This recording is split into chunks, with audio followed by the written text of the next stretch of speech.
بسم الله الرحمن الرحيم. السلام عليكم ورحمة الله وبركاته.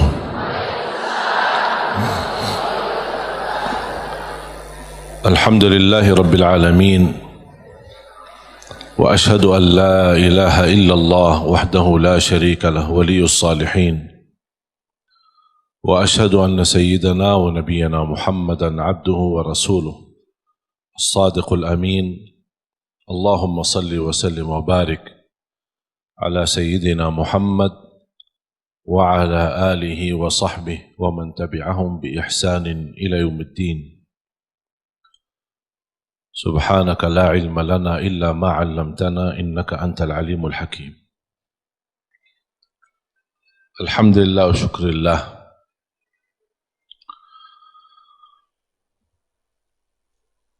Selalu kita bersyukur kepada Allah Subhanahu wa Ta'ala atas kelimpahan banyak nikmat. Nikmat terbesar nikmat Islam, iman. Nikmat umur, sampai saat ini kita masih bisa beribadah, masih bisa berbuat kebaikan.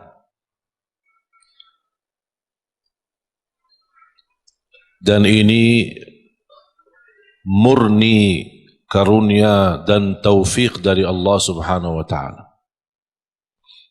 Jangan ada yang merasa diri hebat.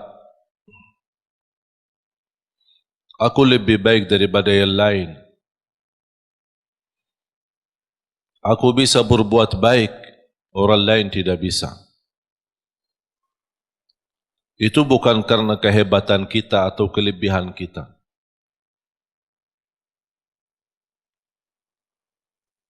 Kalau kita merasa diri bisa berbuat sesuatu, berarti harus kita banyak istighfar. Dan kita kembalikan segala karunia, segala kemampuan, segala ibadah, dan kebaikan yang kita lakukan, kita ingat ini karunia dari Allah Subhanahu wa Ta'ala. Iyyaka na'budu wa iyyaka nasta'in. Hanya kepadamu ya Allah kami beribadah, dan hanya kepadamu ya Allah kami memohon pertolongan. Di antara permohonan dan meminta pertolongan Allah Subhanahu wa Ta'ala adalah hidayah. Ihdinas siratal mustaqim. Hidayah dalam segala hal. Karena hidayah ada dua macam.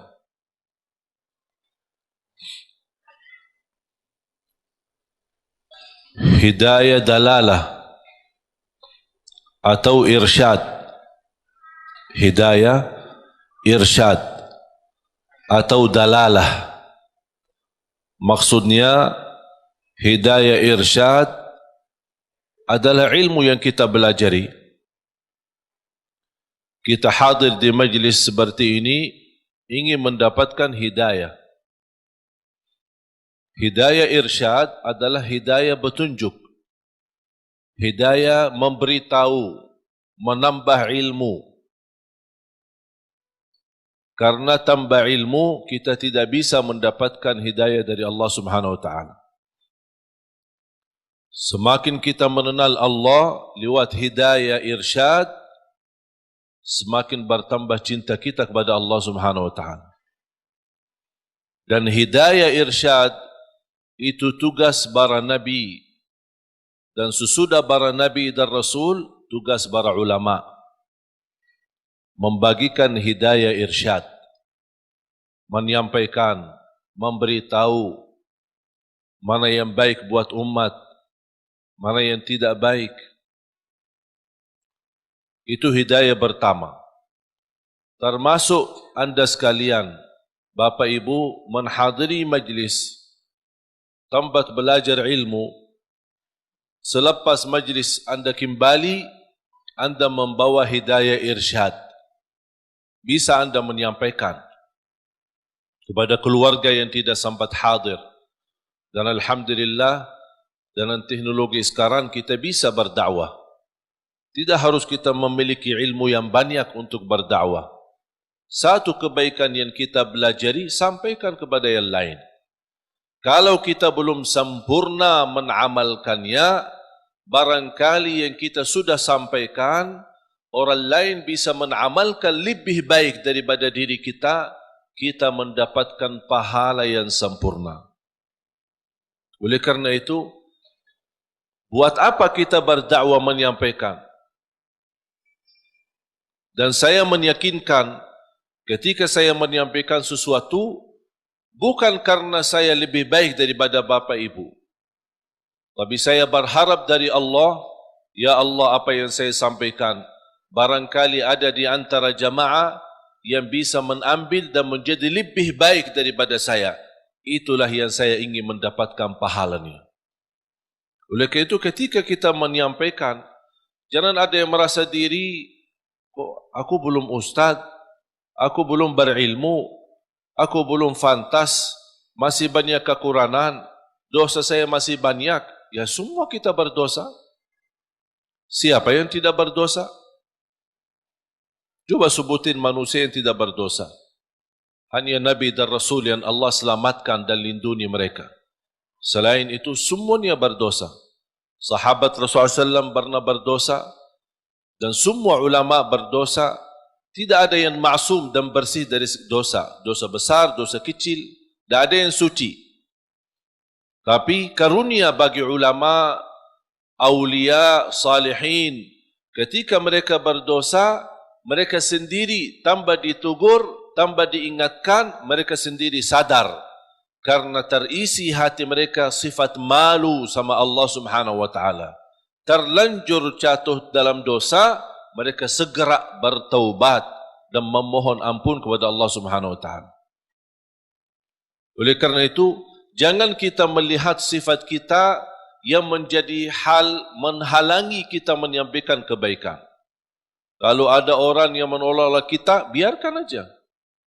Kita hanya sampaikan. Dan apa yang kita jalani lillahi ta'ala. Kalau memang lillahi ta'ala, jangan melihat nilai manusia. Ingat itu.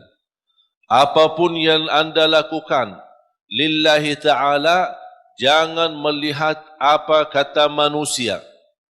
Tolong hafal itu. Apapun amalan, ibadah, tahajud, hadir majlis ilmu, silatul rahim, apapun amalan kebaikan.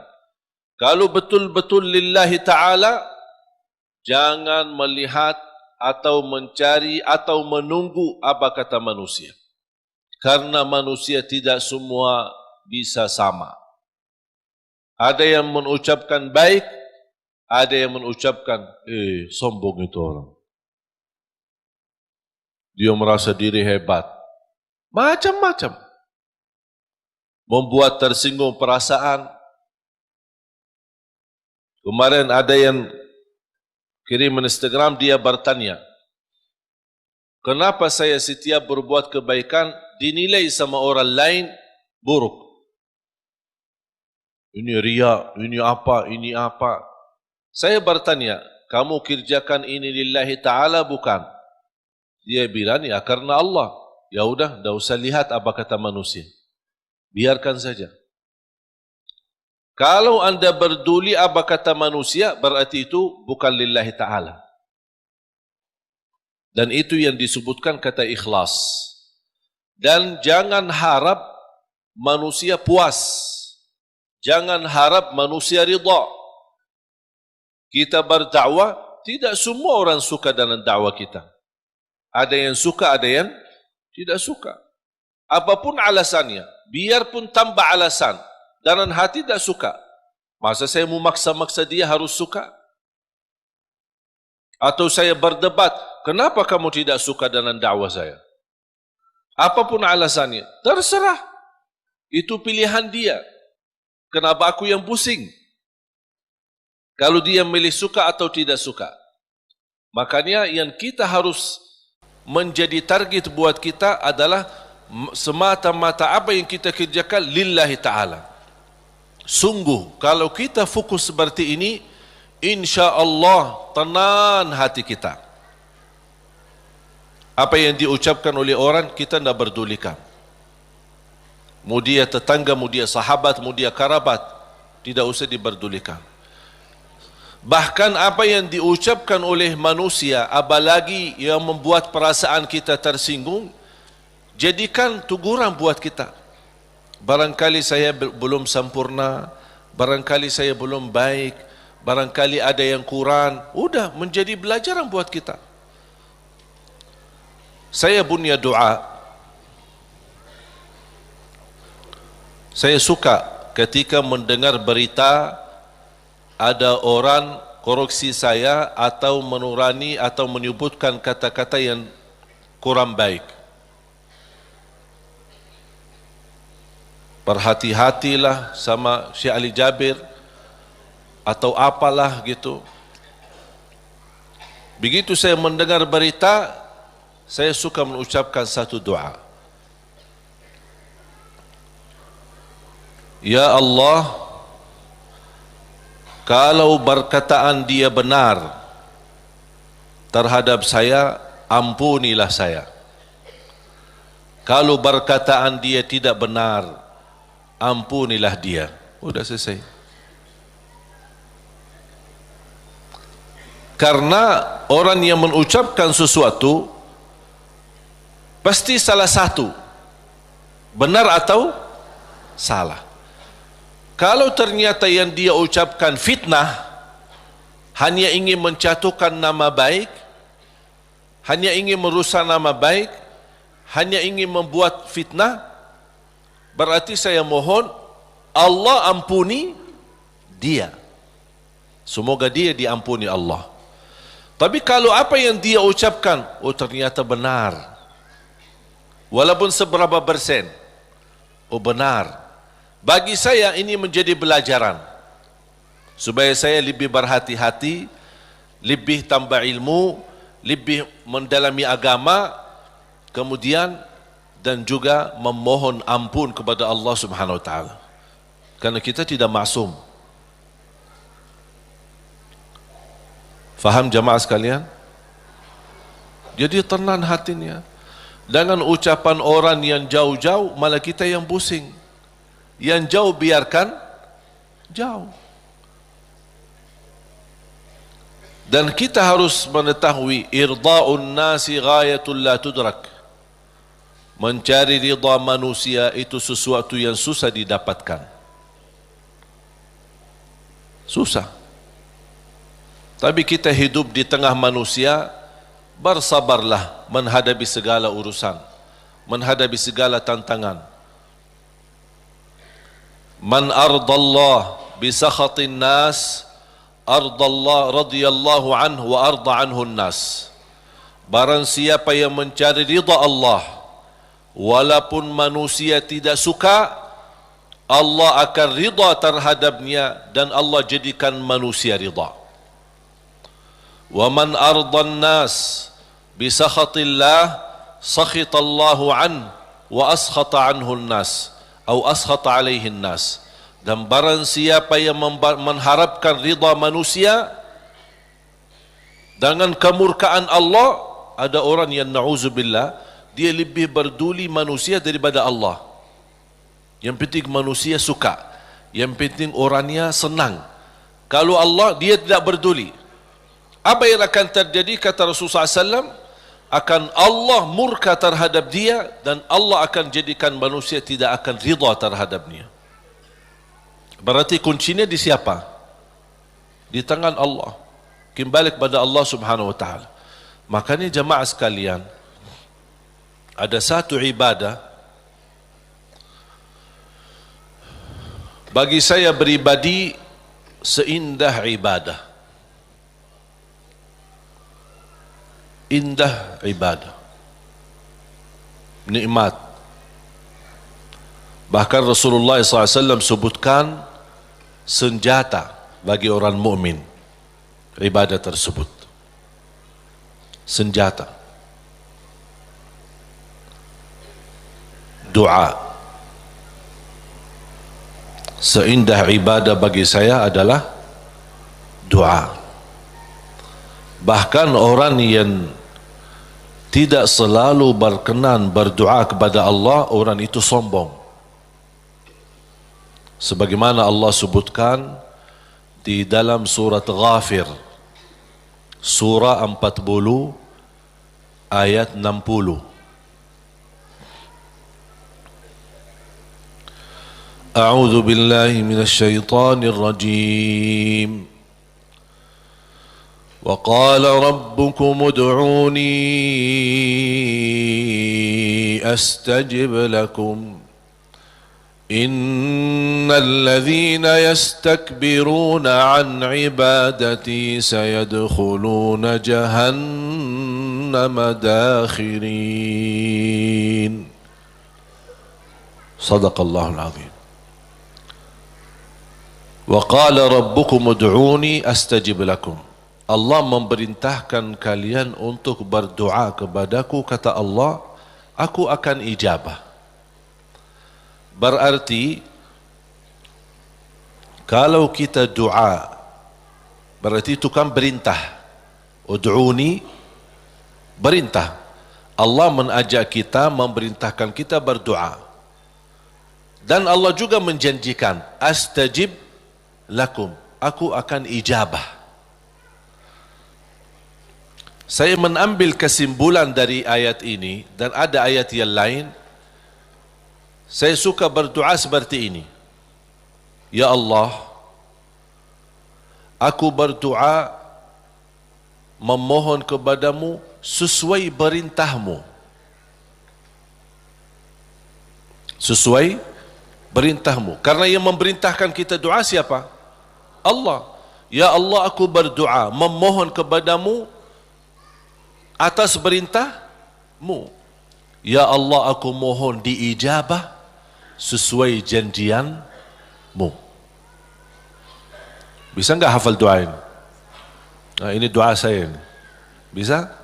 Itu kalau bahasa Arab namanya ta'wilul Quran. Namanya ta'wil Al-Quran. Mengambil ayat, memahami ayat tersebut dan bisa mengeluarkan doa dari makna daripada ayat itu. Allah memerintahkan kita berdoa dan Allah janji akan terima. Ya Allah, aku berdoa sesuai perintahmu. Karena Allah memerintahkan saya berdoa, aku berdoa. Tapi aku mohon diijabah sesuai janjianmu. Karena sungguh innallaha la yukhliful mi'ad. Allah tidak mengingkari janji. Sebenarnya mengucapkan doa atau melafazkan doa itu kembali kepada kemampuan kita masing-masing. Tidak harus sesuai kata yang saya sampaikan, tapi yang saya harap Bapak Ibu fahami apa yang saya makna, apa yang saya maksud dan ucapkan.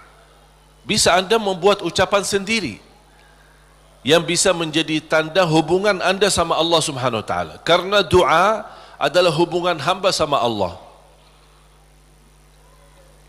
Ada satu ayat di suratul Baqarah 186. أعوذ بالله من الشيطان الرجيم وإذا سألك عبادي عني فإني قريب أجيب دعوة الداع إذا دعان فليستجيبوا لي وليؤمنوا بي لعلهم يرشدون.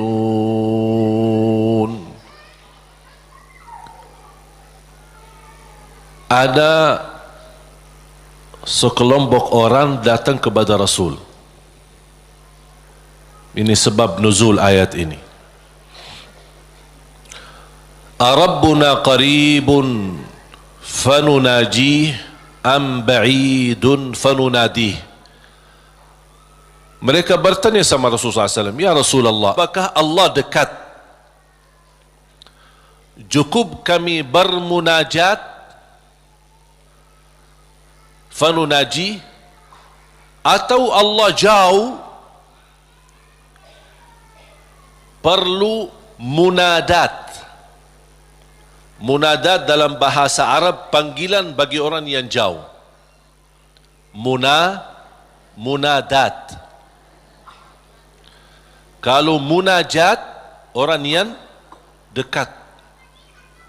Makanya dalam bahasa Indonesia disebut apa? Kita bermunajat kepada Allah. Makanya ada sahabat bertanya, ya Rasulullah, apakah Allah dekat?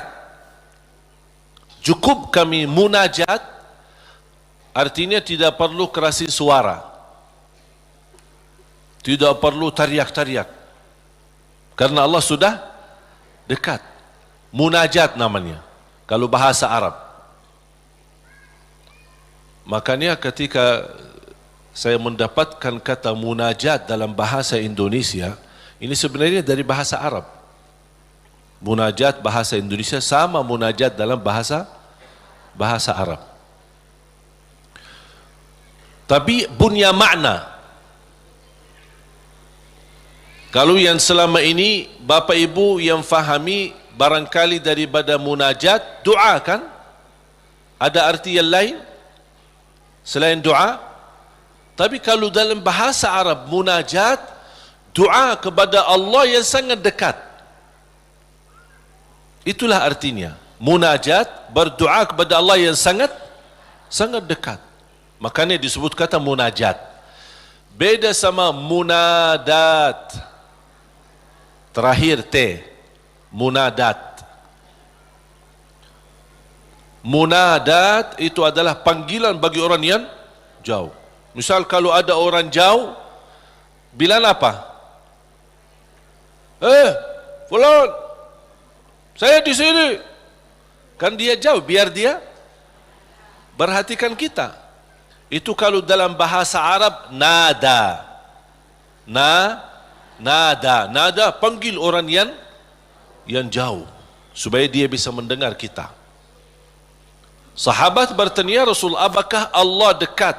Cukup kami munajat atau Allah jauh, perlu kami munadat. D dan terakhir T. Munadat. Rasulullah SAW diam, tidak menjawab. Turunnya wahyu membawakan ayat ini, Suratul Baqarah ayat 186.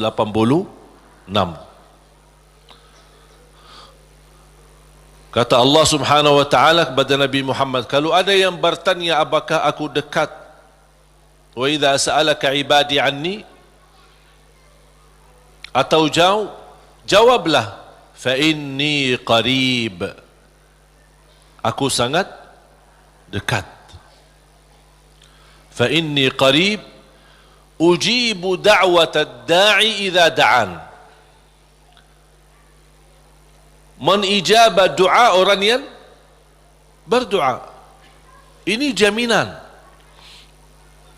Ujibu da'watad da'i idza da'an. Jadi jangan ada bahasa yang berkata doa aku tidak dijabah. Itu salah. Karena Allah berfirman, bahkan ada ikatan, yang berdoa kepada aku ijabah. Artinya apa? Yang tidak berdoa kepada aku, buat apa aku ijabah? Betul enggak? Berarti Allah sudah kaitkan yang berdoa di, yang tidak berdoa tinggal anda milih. Tapi tidak boleh ada bahasa aku berdoa tapi kok kainnya diijabah. Oh, berarti salah kita.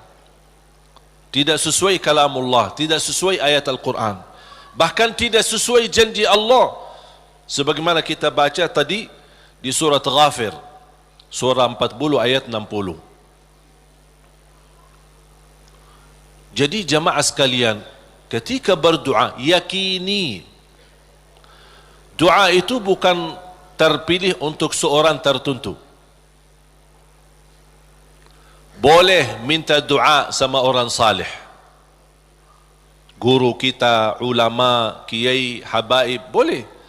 Ketika kita berkesempatan jumpa mereka, tolong doain, semoga lancar, boleh. Tapi kalau sudah ketemu, dah mau berdoa, mau enggak? Ya harus mau. Masa tunggu-tunggu orang-orang yang salih datang baru kita minta? Atau kita capek cari ke sana kemari? Kalau kita kebetulan di tempat yang tidak ada orang salih, bagaimana? Masa tidak mau berdoa? Kalau tidak mau berdoa, itu justru tanda orang sombong. Berdoa dengan keyakinan Allah pasti ijabah. Jangan ada sedikit keraguan, apakah mau enggak Allah terima doa saya? Fantas enggak saya diterima doa? Perbuatan perilaku saya seperti ini. Jangankan doa kita. Kira-kira siapa yang lebih jahat? Kita atau setan? Hah? Oh, jawab dong. Oh, kalau ada yang jawab, aku lebih buruk dari setan, na'udzubillah ini. Ini kenal diri banget ini. Tak ada yang lebih buruk dan jahat daripada setan. Setan pernah berdoa, Allah ijabah doa ini. Apalagi kita. Setan yang sudah namanya seburuk makhluk, yang sudah terancam di masuk neraka, yang sudah berupaya untuk mengajak manusia masuk neraka, pernah berdoa. Tahu enggak doanya apa? Ketika dia menolak perintah Allah bersujud kepada Nabi Adam, Allah usir dia dari rahmatnya, dan Allah subhanahu wa ta'ala ancam dia masuk neraka. Apa permintaannya? Dia minta satu, kalau memang seperti ini, ya Allah, mohon panjangkan umur saya sampai hari kiamat. Satu-satunya makhluk yang umurnya panjang sampai hari kiamat itu syaitan. Masih hidup. Sampai akan datang satu saat, itu menjadi salah satu ciri hari kiamat. Di akhir zaman, sudah di ujung dunia, Allah kirimkan sebuah angin. Setiap manusia beriman mencium angin itu, dihirup angin itu, akan langsung mati. Yang hanya tersisa di muka bumi, yang tidak ada orang mengucapkan la ilaha illallah. Habis. Dan mereka sendiri yang nanti yang menjadi seburuk-buruk manusia di muka bumi, yang tidak ada sedikit pun beriman kepada Allah Subhanahu wa taala. Dan mereka yang akan menghadapi proses kejadiannya hari kiamat, sampai mereka mati semua total, baru Allah Subhanahu wa taala memerintahkan malaikat Israfil untuk meniup, dan kemudian keluar suara yang kencang, dan dihidupkan semua manusia kembali. Yang baik, yang buruk, yang salih, yang talih, yang beriman, yang tidak beriman, semua akan dihidupkan kembali sama-sama. Jadi syaitan diijabah doanya. Kira-kira mana yang lebih fantas diijabah doa, syaitan atau kita? Kita sujud karena Allah, ibadah karena Allah. Cukup di hati memiliki iman kepada Allah, itu sudah cukup menjadi bukti diijabah doa kita. Apalagi kalau disertai dengan berbuat kebaikan yang lain. Jangan ada yang membuat kita putus asa. Salat kita jarang, atau banyak lambat salat, atau ketiduran salat. Yang namanya manusia, bertaubatlah. Taubat. Suka ketiduran salat subuh, insya-Allah ada satu saat taubat, insya-Allah bangun salat subuh. Jangan menjadikan dosa membuat kita putus asa dari segala hal. Semuanya berdosa, bahkan harus berdosa. Tak ada manusia yang tidak berdosa. Sampai Rasulullah SAW bersabda, bukan kata saya, tapi itu bersabda Rasulullah SAW, kullu ibnu Adam khata', semua keturunan Adam bersalah, berdosa. Wa khairul khatta'in at-tawwabun, tapi yang baik atau yang terbaik di antara yang bersalah, yang suka bertaubat. Siapa yang makhluk yang tidak berdosa? Tahu enggak? Malaika.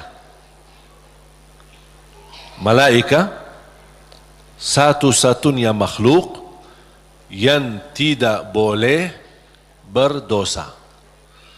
Tidak boleh berdosa, tidak boleh lupa, tidak boleh lelah, tidak boleh capek, dan ibadah seterus-terusnya sampai mati. Mengapa? Karena Allah menciptakan mereka seperti itu. Allah menciptakan malaikat dari cahaya, tugasnya la ya'suna Allah ma amarahum wa yaf'aluna ma yu'marun. Sebagaimana Allah Subhanahu wa taala berfirman di surah At-Tahrim, sifat mereka, karakter malaikat adalah mereka tidak pernah berdosa dan bermaksiat terhadap perintah Allah Subhanahu wa taala, dan selalu mereka mengikuti dan melaksanakan perintahnya. Itu malaikat. Makanya tidak ada malaikat yang diajak bertaubat. Tapi kita manusia harus berdosa. Sebagaimana bersabda Rasulullah SAW, semua keturunan Adam bersalah, berdosa. Yang terbaik di antara mereka adalah yang suka bertaubat. Dosa sengaja, dosa tidak sengaja, dosa kecil, dosa tidak kecil, dosa tulisan. Sekarang karena kita bergaul dengan sosial media, pasti ada kata-kata. Ada dosa yang membawa perasaan, mengikuti perasaan, cinta, ucapkan kata-kata melalui WhatsApp atau bersama teman, melembar kata barangkali awalnya tidak sengaja, membuat dia jatuh cinta, besok lama-kelamaan menjadi pacaran. Ini kan awalnya dari dosa ucapan. Ketik namanya, ketik dosa. Diketik dosa itu, ketik, tik, tik, tik, tik. Awalnya enak kan? Awalnya hanya ngobrol kan? Ngobrol biasa. Lama-kelamaan ada ucapan. Berapa ketikan kita yang bertahun-tahun atau berbulan-bulan, berapa banyak yang kita, berapa kata? Coba. Makanya bayangkan jamaah sekalian, karunia dari Allah, kalau setiap kata yang kita tuliskan ini dosa dan maksiat, Allah hukum kita habis. Sudah habis kita. Berapa ucapan yang kita ucapkan? Apakah anda bisa jamin segala ucapanmu 100% bersih? Tidak bisa. Ada yang anda ucapkan tanpa sengaja membuat orang lain tersinggung, itu dosa. Membuat orang lain sakit hati, apalagi kalau sengaja. Makanya kenapa kita disuruh banyak istighfar? Karena dosa-dosa yang kita lakukan, tanpa kita sadari, mudah-mudahan diampuni Allah Subhanahu wa taala. Makanya salah satu karunia, kata Rasulullah SAW, wassalatu ila salat mukaffirat. Salat dengan salat selanjutnya di antaranya adalah terhapus dosa-dosanya. Dari hari Jumat ke Jumat berikutnya terhapus di antaranya dosa-dosa kita. Dari Ramadan sampai Ramadan yang akan datang terhapus dosa-dosanya di antaranya. Dan ini kan karunia dari Allah. Kalau bukan karunia ampunan dosa-dosa itu, antara salat, antara azan dan iqamah, antara Ramadan sama Ramadan, antara Jumat sama Jumat, aduh, dosa kita bakal banyak sekali. Makanya ada seorang curhat kepada Imam Al-Hasan Al-Basri rahimahullah, aku dulu suka tahajud, tiba-tiba malas tahajud. Apa jawab beliau? Terikat dirimu dengan dosa. Yang membuat kamu berat bangun tahajud dosamu, bukan malas. Ada orang, kok kenapa malas? Bukan malas, tapi ada dosa yang kita lakukan. Barangkali belakangan kita sering membuat hati ibu kita sakit. Ibu mengharapkan sesuatu, tapi kita malah menolak, membuat dia tersinggung. Di saat kita duduk bersama ibu, kita tidak merasa hatinya tersinggung. Kita pergi tidur malam hari, kok dah bangun tahajud. Oh, ternyata dosa kesinggungan hati ibu membuat kita terikat, tidak bisa bangun tahajud. Apalagi dosa yang sengaja kita lakukan. Jadi ketika kita merasa kekurangan ibadah, segera bertaubat dan istighfar. Karena kekurangan ibadah bukan karena malasmu, bukan karena merasa diri sudah bosan beribadah, tidak. Pasti ada dosa. Harus bertanya diri, dosa apa yang saya lakukan sampai saya begitu malas ibadah? Dosa apa yang saya lakukan sampai sudah berubah sifat saya? Dulu saya suka salat di masjid, kok kenapa sekarang tidak suka ke masjid? Ada apa? Itu saking bahayanya dosa, sangat pengaruh dalam kehidupan kita. Makanya kalau kita terus beristighfar, selalu beristighfar, jangankan kita beristighfar karena dosa maksiat, beribadah saja kita butuh istighfar. Contoh, habis salat, Assalamualaikum warahmatullahi, Assalamualaikum warahmatullahi, terus Astaghfirullah. Kenapa? Apakah kita berbuat dosa? Apa itu salat dosa? Tidak, salat itu kebaikan. Tapi kenapa kita diminta habis selesai salat beristighfar? Seandainya ada kekurangan dalam salat kita, pasti kurang khusyuk, kurang ikhlas, banyak kekurangan dalam salat kita. Ya Allah, mohon diampuni dengan istighfar. Maka Rasulullah SAW sebagaimana diceritakan suka beristighfar dalam sehari lebih dari 70 kali. Ada satu riwayat 100 kali beristighfar. Bahkan kata Abdullah bin Umar radhiyallahu anhuma, saya duduk satu majlis sama Rasul, saya suka mendengar bisikan Rasul beristighfar, Rabbighfirli wa tub alayya innaka antat tawwabul ghafur. Rabbighfirli wa tub alayya innaka antat tawwabul ghafur. Ada satu riwayat, Rabbighfirli wa tub alayya innaka antat tawwabur rahim. Dalam satu duduk, sekali duduk 100 kali, kata Abdullah bin Umar, saya mendengar bisikan Rasulullah SAW beristighfar seperti itu. Rabbighfirli wa tub alayya innaka antat tawwabul ghafur. Sudah hafal belum? Coba. Rabbighfirli wa tub alayya innaka antat tawwabul ghafur. Memohon ampun, mohon diijabah dan diterima taubatnya. Allah Subhanahu wa taala Maha penerima taubat dan Maha Pengampun. Bapak Ibu jamaah sekalian dimuliakan Allah Subhanahu wa taala. Kembali lagi, semua berdoa. Jangan ada yang ragu-ragu terhadap doanya.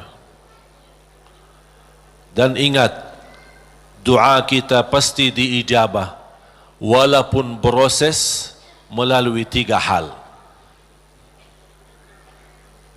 Doa pasti diijabah walaupun proses melalui 3 hal. Yang pertama, diijabah doa kita menolak takdir yang buruk, menghilangkan takdir yang buruk. Contoh, kita memohon, ya Allah kasih aku jodoh, tapi jodohnya belum datang.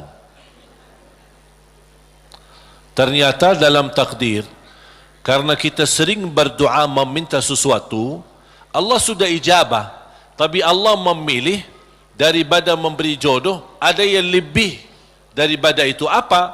ternyata ada takdir yang jauh lebih buruk daripada jodoh yang kita minta. Makanya Allah geserkan takdir buruk itu karena doa kita. Turun bala dari langit. Bala turun dari langit. Doa naik dari bumi, dari kita. Pas di udara bertemu, bala sama doa berantem. Perkelahian antara doa sama bala. Yang kalah siapa? Bala, dan doa naik. Artinya bala tidak jadi turun. Itu saking kuatnya dan berkahnya doa kita. Berarti doa pasti diijabah. Proses pertama, doa yang kita minta Allah belum ijabah secara langsung sesuai permintaan, tapi Allah menolak sebuah bala yang kita tidak tahu. Misal, tertulis dalam takdir kita hari ini akan kena kecelakaan motor. Tapi ternyata doa kita tidak pernah bilang, ya Allah selamatkan saya dari kecelakaan motor misalnya. Kita tidak berdoa seperti itu. Tapi karena Allah melihat dalam takdir ada bala yang akan turun hari ini, tapi karena kita suka berdoa, Allah memilih mana yang baik. Allah yang lebih tahu mana yang baik. Apakah ijabah sesuai permintaan atau Allah memberi penggantinya yang lebih baik. Ternyata penggantinya yang lebih baik, Allah memilih tolak bala. Allah bisa saja kasih jodohnya tapi kena kecelakaan motor. Nanti merasa nyesal. Aduh, baru sudah nikah atau ketemu jodohnya malah dirawat di rumah sakit. Kesal enggak? Merasa aduh gimana gitu. Makanya percaya jamaah sekalian, pilihan Allah itulah yang terbaik. Ada orang minta sama saya, boleh enggak saya berdoa? Saya suka sama seorang misal. Saya jatuh cinta sama dia. Boleh enggak saya berdoa, ya Allah aku minta dia, si fulanah itu, si ini. Boleh enggak saya berdoa seperti itu? Saya jawab apa? Kira-kira jawab apa? Boleh saja. Tapi saya usulkan, sarahkan aja kepada Allah. Dan apa? Ya Allah, kalau memang dia baik bagi saya, mudahkan. Kalau tidak baik, ganti yang lebih baik. Tapi gimana aku jatuh cinta sama dia? Nah, itu beda urusan.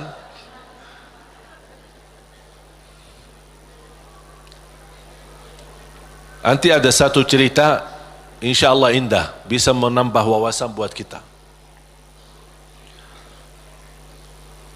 Yang kedua, diijabah doa kita dan diberi oleh Allah Subhanahu wa taala sesuai permintaan. Apakah saat ini atau besok atau bisa lama. Tapi kita percaya pilihan Allah itulah yang terbaik. Yang ketiga, doa yang kita minta atau yang kita selama ini bermunajat, ternyata bala masih terus menimpa kita. Musibah kita terus ketemu. Selesai satu masalah, tambah lagi masalah. Kemudian permintaan yang kita minta juga belum ketemu. Saya minta kerjaan yang bagus, belum ketemu. Saya sudah berusaha melamar kerja sana sini, belum ada. Terus mana doa aku selama ini, mana? Ternyata yang ketiga, jatuhnya yang di ketiga. Yang ketiga apa? Allah simpan doa kita buat di akhirat. Berarti tidak ada yang hilang di sisi Allah. Kalau tidak tertolak bala, tidak diijabah sesuai permintaan, berarti yakini, oh disimpan di akhirat. Sahabat dan orang salih lebih suka Doanya selama di dunia disimpan buat akhirat, karena di akhirat bakal lebih butuh bantuan dan pertolongan Allah dan berkat doa kita. Faham? Walaupun sifat manusia ingin melihat secara langsung, minta, ya Allah minta rumah, ada rumah, minta ini, ada ini. Mohon maaf Bapak Ibu, kalau Allah ijabah atau berikan sesuai permintaan kita, nanti kita berhenti berdoa. Apapun yang kita minta, ya Allah aku minta mobil, dapat mobil. Minta kerjaan, dapat kerjaan. Minta jodoh, dapat jodoh. Minta rumah, dapat rumah. Mau haji, dapat haji. Terus segala yang kita minta dapat. Habis, dah ada minta lagi. Terus berdoa enggak? Dah ada berdoa. Tapi kalau Allah belum kasih, kita doa lagi enggak? Doa, minta lagi. Coba kata Umar bin Khattab, ketika anda berdoa jadi seperti anak kecil. Anak kecil kalau dia minta sama ibunya gimana? Nangis enggak? Berhenti nangis sebelum dikasih? Belum kan?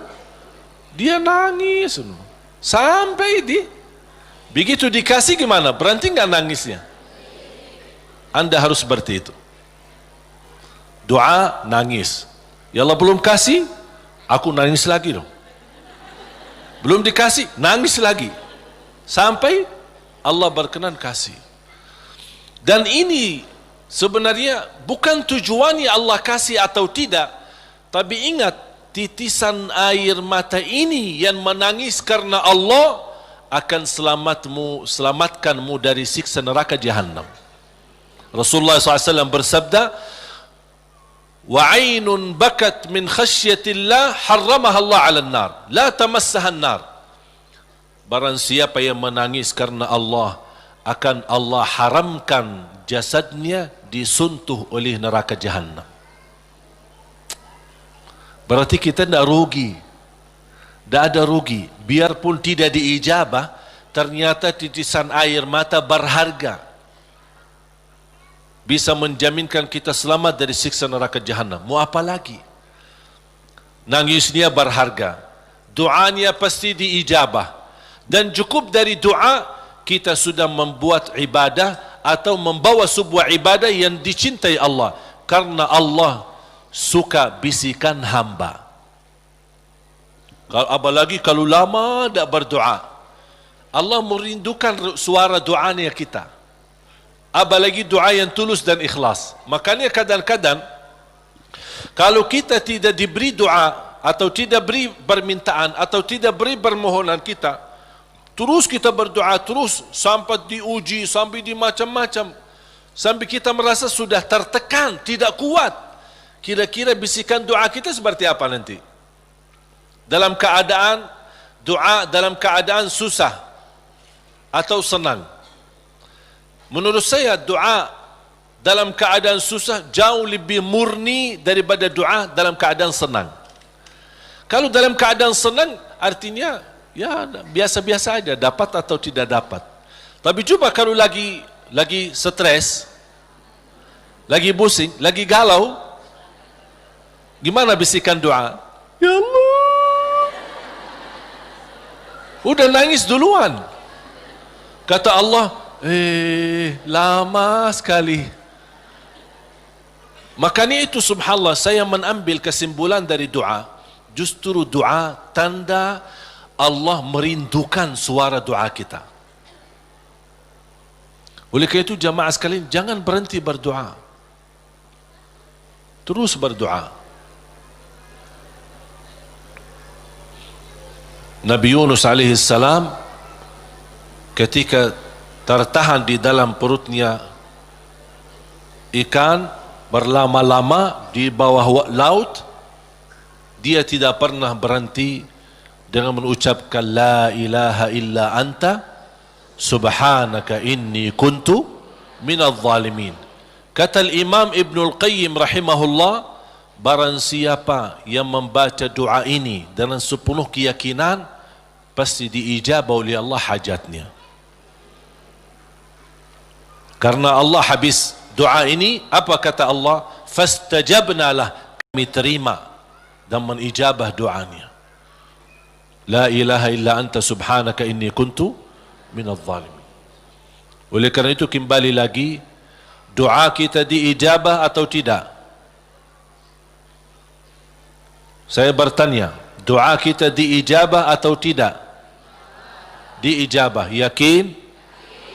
Terus berdoa? Dalam keadaan apapun selalu kita berdoa. Apalagi dalam keadaan susah yang kita yakini tidak ada Tuhan yang bantu kita, tidak ada makhluk yang bisa menolong kita, tidak ada sesuatu yang bisa mengangkat segala musibah dan bala yang kita hadapi, hanya Allah subhanahu wa ta'ala. Apalagi dalam sujud, sempatkan dalam sujud, karena Rasulullah SAW bersabda, aqrabu ma yakunu al-abdu ila rabbi wa huwa sajid. Hamba ketika dalam keadaan sujud, posisinya sangat dekat kepada Allah. Makanya di akhir hadis Rasulullah SAW bersabda, fa'akthiru minad du'a, barbanyalah doa. Bisa menikmati doa insyaAllah mulai hari ini. Doa menurut saya sesuatu hubungan yang sangat indah sama Allah. Apalagi kalau bisa berdoa dengan cara curhat. Bisa enggak curhat sama Allah? Kalau lagi galau suka curhat enggak? Sering saya terima, Ustaz, boleh curhat enggak? Terus saya bilang apa ya? Boleh atau tidak? Saya bertanya, sudah curhat sama Allah belum? Dia bilang belum. Mau sama Ustaz dulu katanya. Ada saja. Belajar bagaimana bisa curhat. Sungguh kalau kita sudah biasa curhat sama Allah, tidak bakal curhat sama manusia. Jadi ketika berdoa, jangan hanya minta, ya Allah tolonglah, tolonglah ya Allah, ampunilah. Jangan hanya suka minta, cerita. Bisa enggak anda cerita? Allah kan lebih tahu. Allah tahu segala sesuatu. Tapi salah apa kalau saya cerita? Apa yang terjadi hari ini? Ya Allah, aku sudah niat baik, niat tulus, dan saya pergi ke sana malah seperti ini, dicaci maki, dihina, malah dianggap, dan suuzzan, buruk sangka. Habis gimana ya Allah? Cerita, curhat, seperti meminta solusi dari Allah Subhanahu wa taala. Kalau belum merasa ada jalan, wallahi akan merasa nikmat. Cukup anda bisa nikmat bersama Allah Subhanahu wa taala. Sebagaimana Nabi Yaqub ketika kehilangan anaknya, ada dia berkata apa? Qala innama ashku bathi wa huzni ila Allah. Aku hanya mampu curhat kepada Allah Subhanahu wa taala. Aku ingin cerita, padahal Allah tahu apa yang terjadi, tapi dia ingin cerita lagi sama Allah Subhanahu wa taala. Ungkapkan cerita ini kepada Allah, itu sudah merasa diri dan membuat hati kita tenang. Kembali kepada hidayah, dan saya tutupi cerita. Jadi hidayah yang pertama, hidayah dalalah wa irsyad. Seperti tugas para nabi dan rasul dan ulama berdakwah, dan anda semua bisa membagi hidayah irsyad, memberitahu ke orang lain lewat SMS, lewat WhatsApp, lewat apa saja yang kita mampu secara langsung. Yang kedua adalah hidayah taufiq. Hidayah taufiq.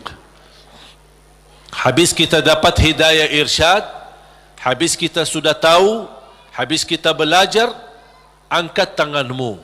Ya Allah, berilah kepada diri aku, berikan kepada kami semua hidayah taufiqmu agar ilmu yang saya belajari bisa saya amalkan, bisa menjadi saksi baik, bisa membuat saya lebih baik, bisa merubah saya menjadi lebih baik, bisa menjadi mulia di mata manusia dan mulia di matamu ya Allah. Itu namanya hidayah taufiq. Itu yang dimaksud ihdinas siratal mustaqim. Makanya ketika kita sudah membaca Al-Fatihah dan setelah memuji Allah Subhanahu wa taala, kita meminta hidayah taufik dari Allah Subhanahu wa taala, meminta petunjuk dalam segala hal. Dalam rumah tangga kita mohon hidayah taufik. Isteri urus suami minta hidayah taufik. Suami menurusi dan melayani isterinya minta hidayah taufik. Dua-duanya melayani anaknya dan mendidik anaknya minta hidayah taufik, supaya terbangun rumah tangga sakinah mawaddah rahmah. Ketika kita bekerja minta hidayah taufik supaya kerja ini benar-benar merubah ibadah dan juga penghasilannya menjadi halal dan jauh dari syubhat apalagi yang haram. Kita meminta hidayah taufik dalam segala kehidupan kita, langkah-langkah menuju masjid, mencari nafkah, mencari rezeki, semua dalam kehidupan kita selalu disertai dengan hidayah taufik. Kalau hidayah taufik berarti Allah telah memimpin kita untuk memberi yang terbaik. Kalau Allah memimpin kita memberi yang terbaik, berarti Allah sudah berkenan menerima amalan yang sudah kita berikan kepada Allah Subhanahu wa taala. Bapak Ibu, saya tutupi satu cerita. Ada seorang bekerja cukup, penghasilannya pas-pasan, kerjaannya sederhana di sebuah pabrik.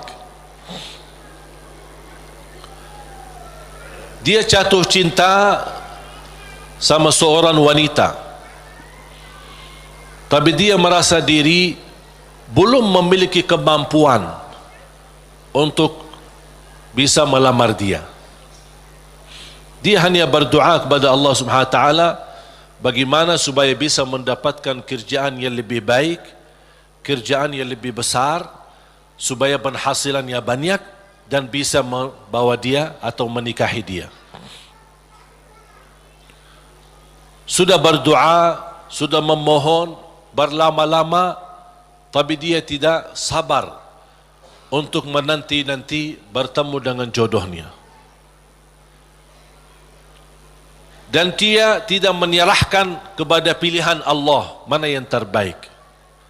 Ternyata dia sendiri dengan merasa diri hebat untuk mencari solusi sendiri. Dia membaca sebuah iklan penawaran kerja di tempat yang baik, yang bagus, gajinya lebih besar. Dia membuat surat memundurkan diri dari tempat kerjaan untuk melamar kerjaan yang baru.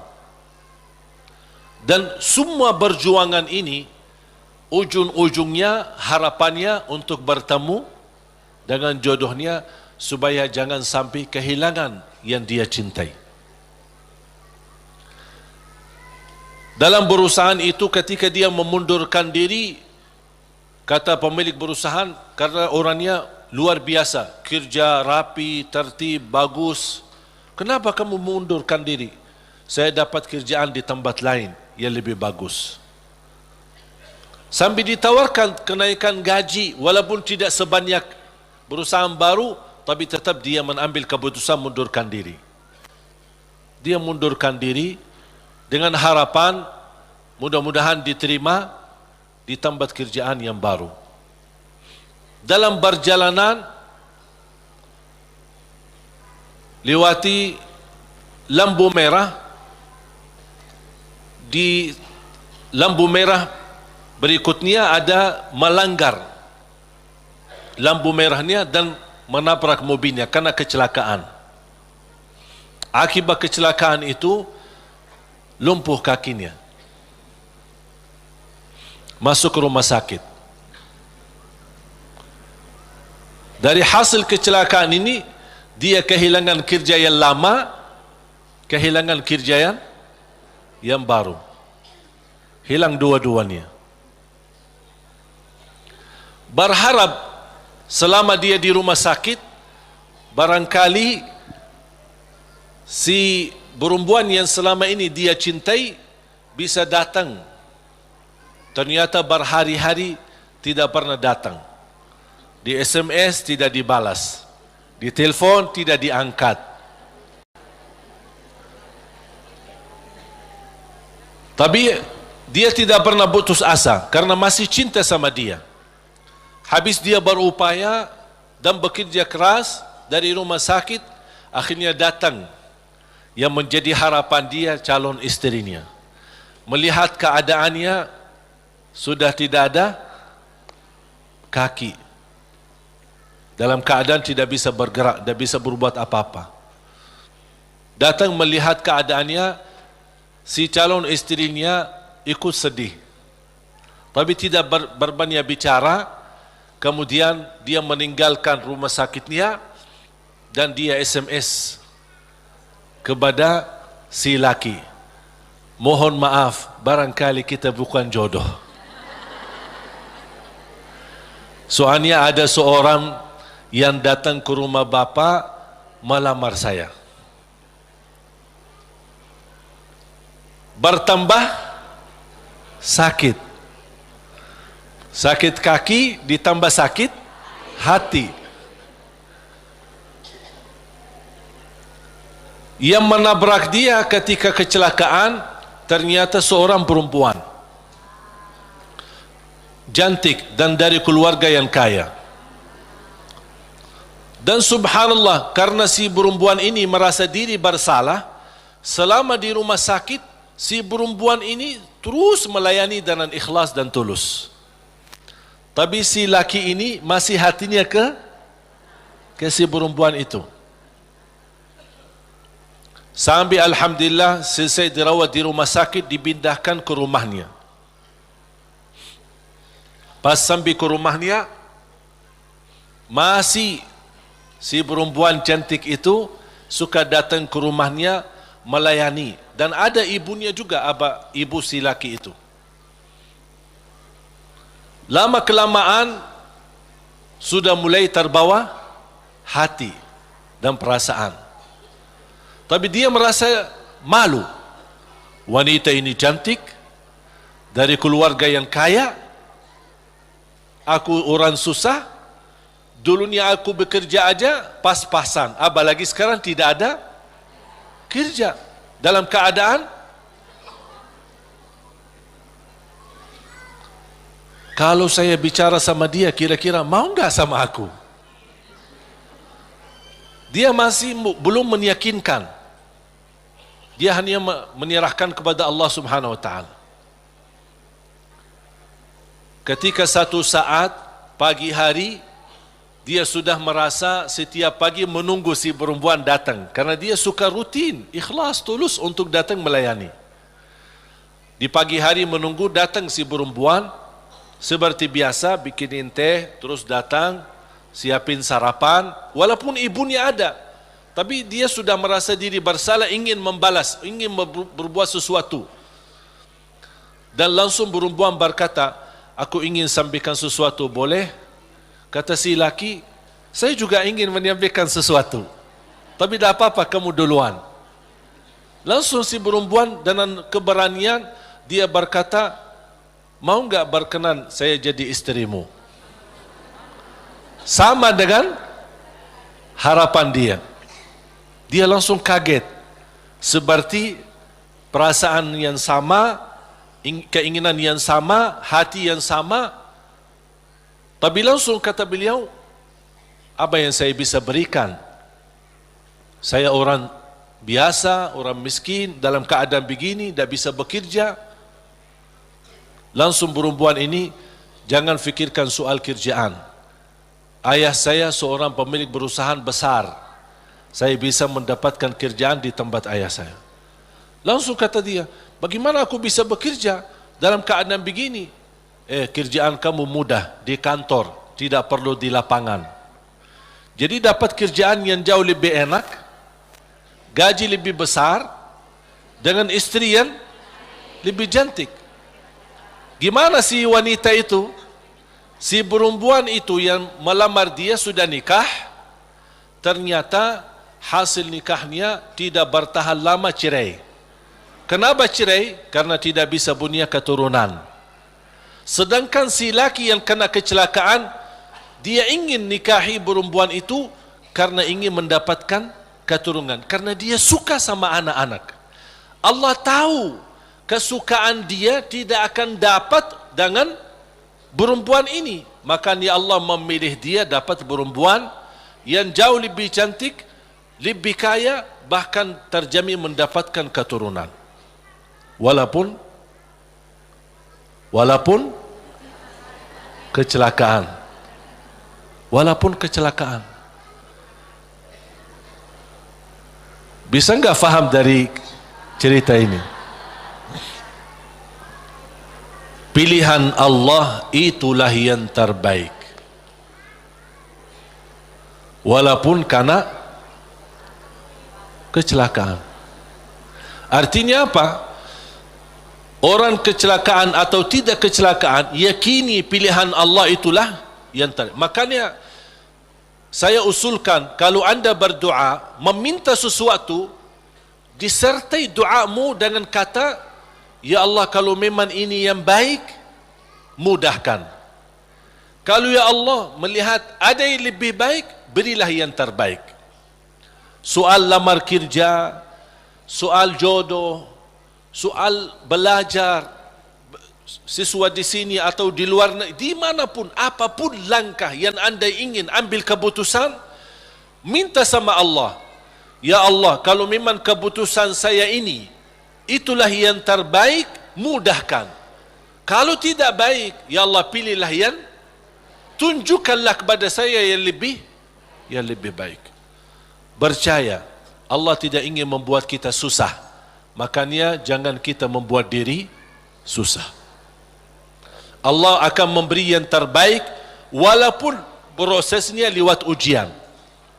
Walaupun prosesnya melalui ujian.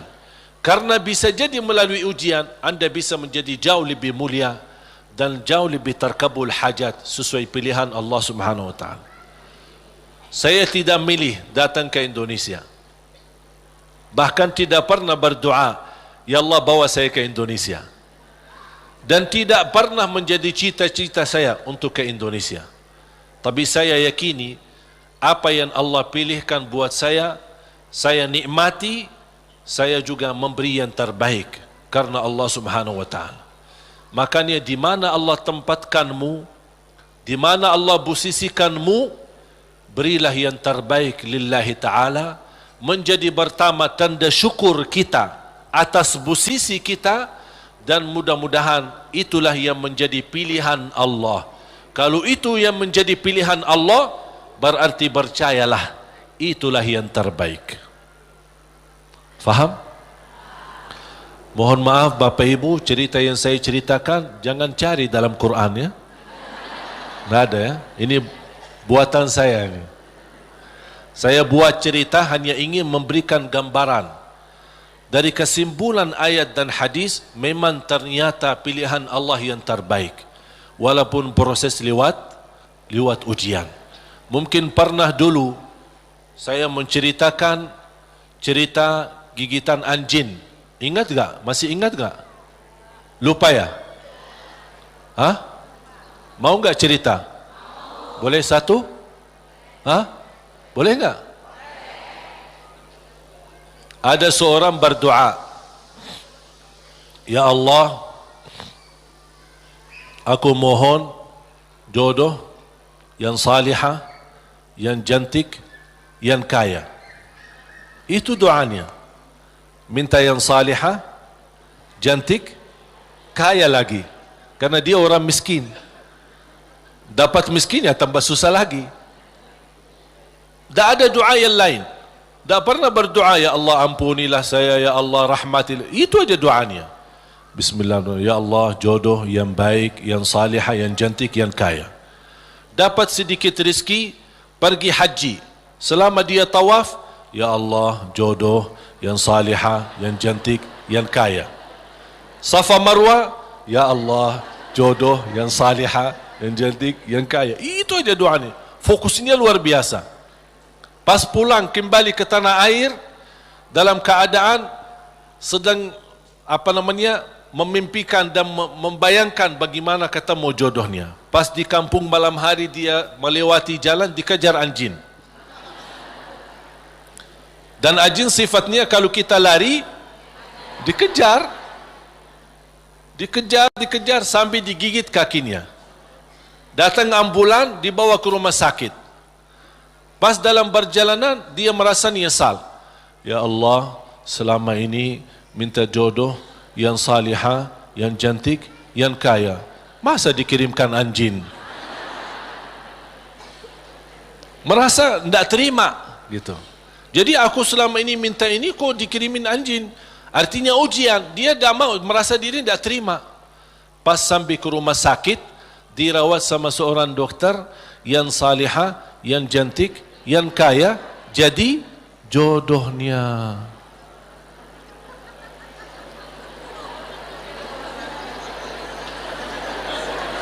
Berarti Allah sudah ijabah kan?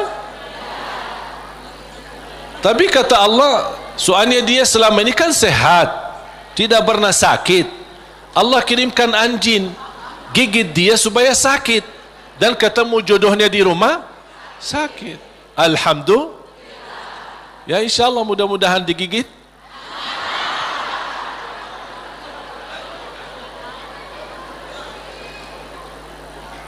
Makanya subhanallah jemaah sekalian, wallahi percayalah sama Allah.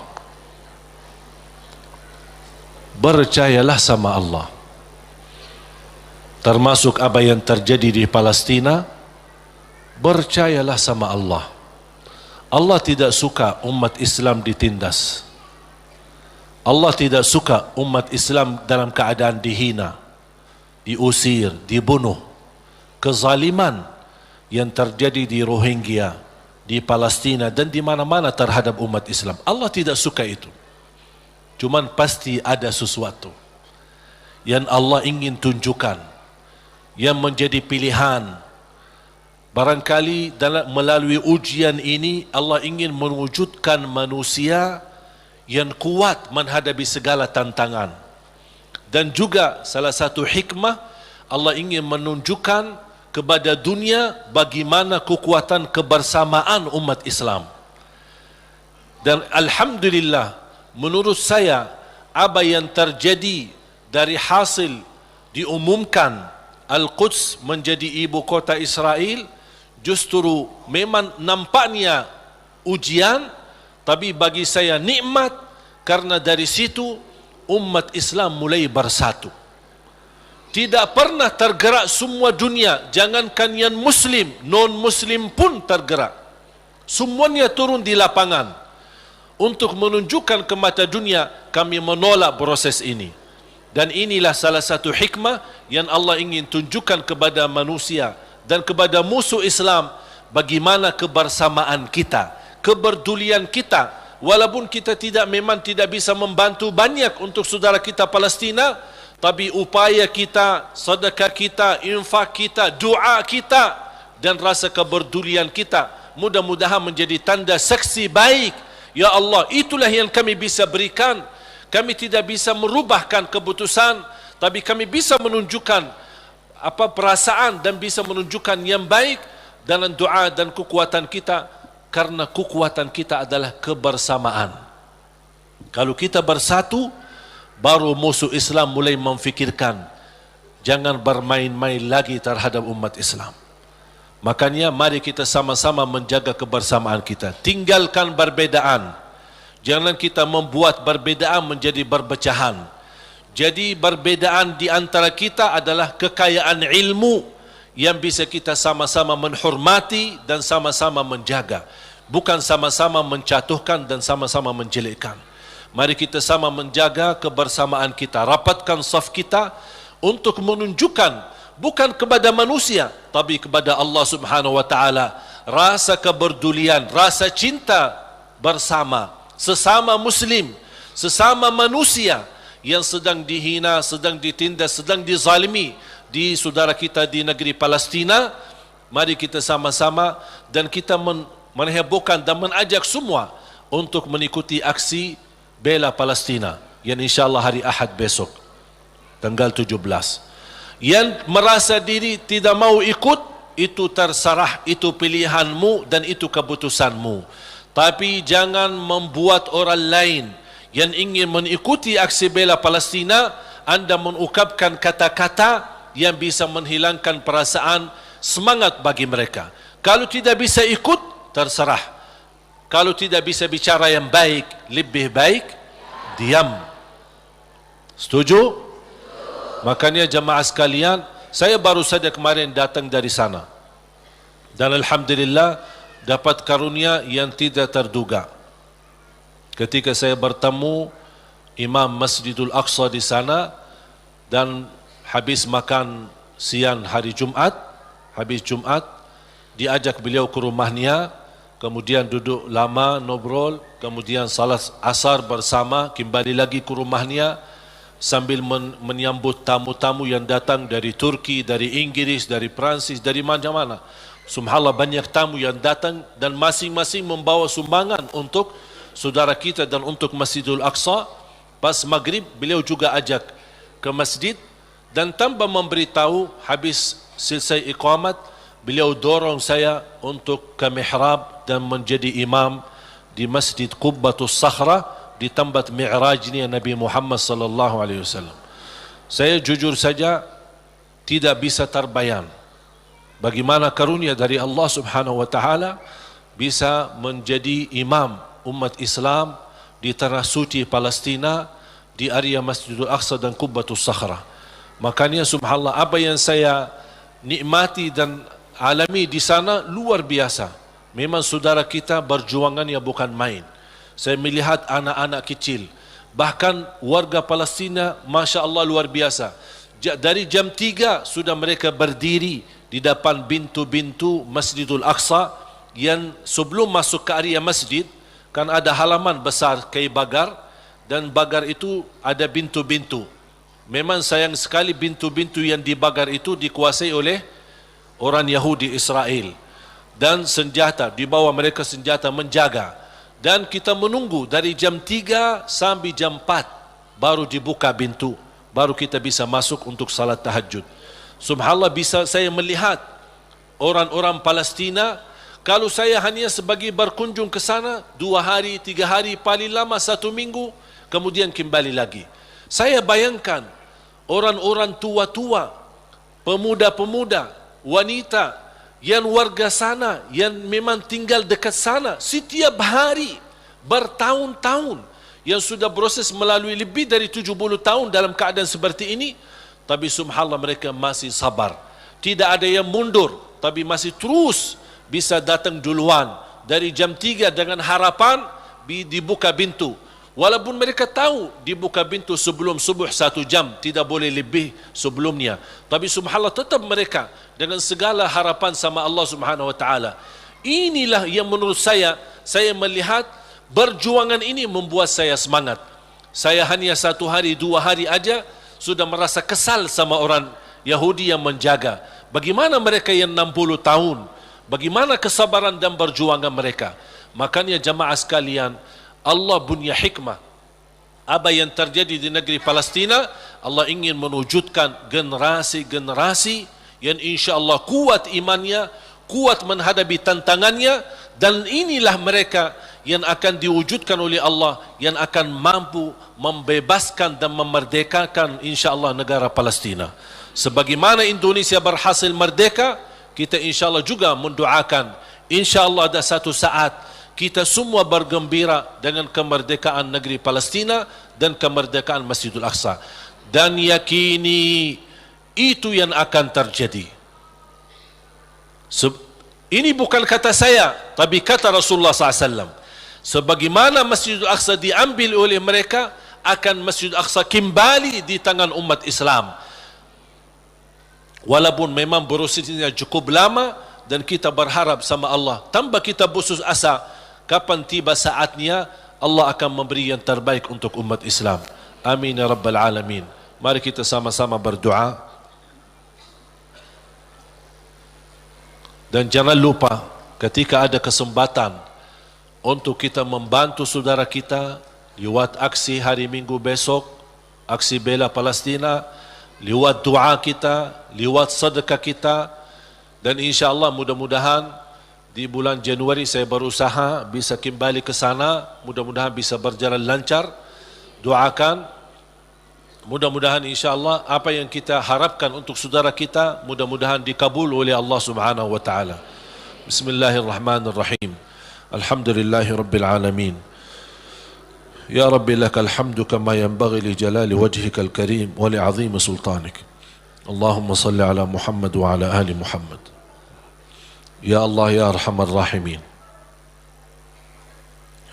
Ya arhamar rahimin.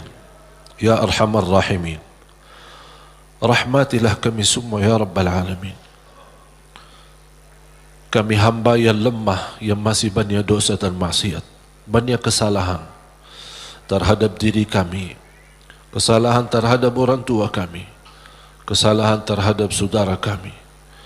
Ya Allah, kami sangat membutuhkan rahmat-Mu, karena rahmat-Mu akan mampu memimpin kami dalam kehidupan kami sampai akhir hayat.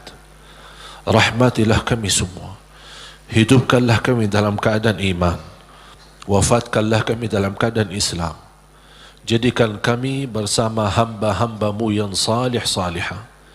Ya Allah, doa kami untuk saudara kami di Palestina.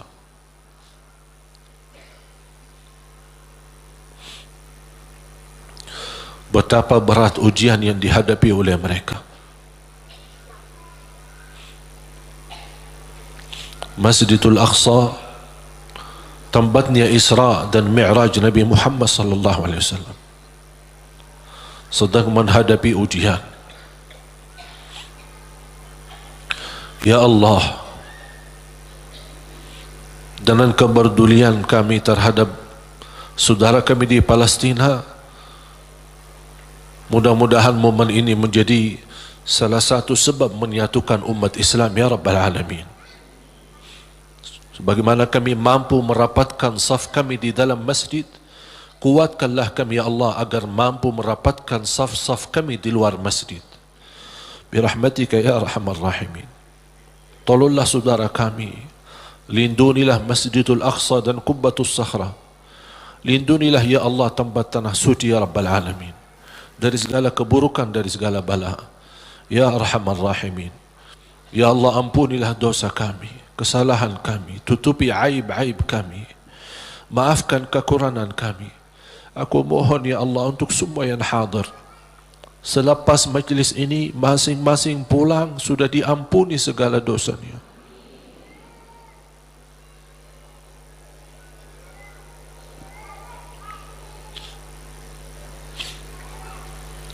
Disucikan hatinya, dibersihkan jiwanya, diselamatkan setiap langkah-langkahnya, terkabul segala keinginannya dan doanya. Ya Allah, di antara kami yang sakit, sembuhkan penyakitnya, sehatkan badannya. Di antara kami yang belum mampu meninggalkan dosa dan maksiatnya karena hawa nafsunya, ya Allah, kuatkan hatinya, sempurnakan imannya agar mampu meninggalkan dosa dan maksiatnya dan terima taubatnya ya Dzal Jalali wal Ikram. Ya Allah, berikan kepada kami kemampuan istiqamah sampai akhir hayat, istiqamah Islam iman sampai akhir hayat, istiqamah beribadah sampai akhir hayat. Akhiri hayat kami dengan husnul khatimah, husnul khatimah, husnul khatimah ya Allah. اغفر لنا ولوالدينا وارحمهم كما ربونا صغارا واغفر لجميع المسلمين والمسلمات والمؤمنين والمؤمنات الأحياء منهم والأموات. Tolonglah saudara kami ya Allah di negara Rohingya, di Yaman, di Iraq, di Libya, di Syria. Ya Allah, tolonglah saudara kami, angkat segala bala dan musibah, berikan kemenangan ya Dzal Jalali wal Ikram terhadap orang-orang yang zalim ya Dzal Jalali wal Ikram. Angkatlah kezaliman terhadap umat Islam ya Allah.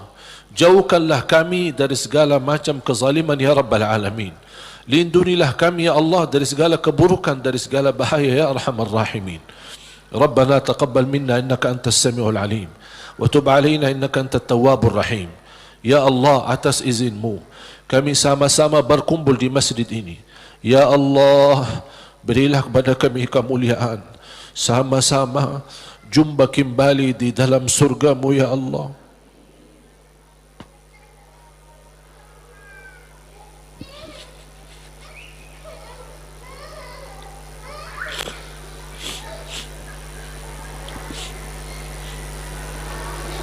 Berikan kepada kami kemuliaan, sama-sama bertemu kembali di dalam surgamu ya Allah bersama Nabi Muhammad sallallahu alaihi wasallam. Rabbana atina fid dunya hasanah wa fil akhirati hasanah wa qina adzaban nar.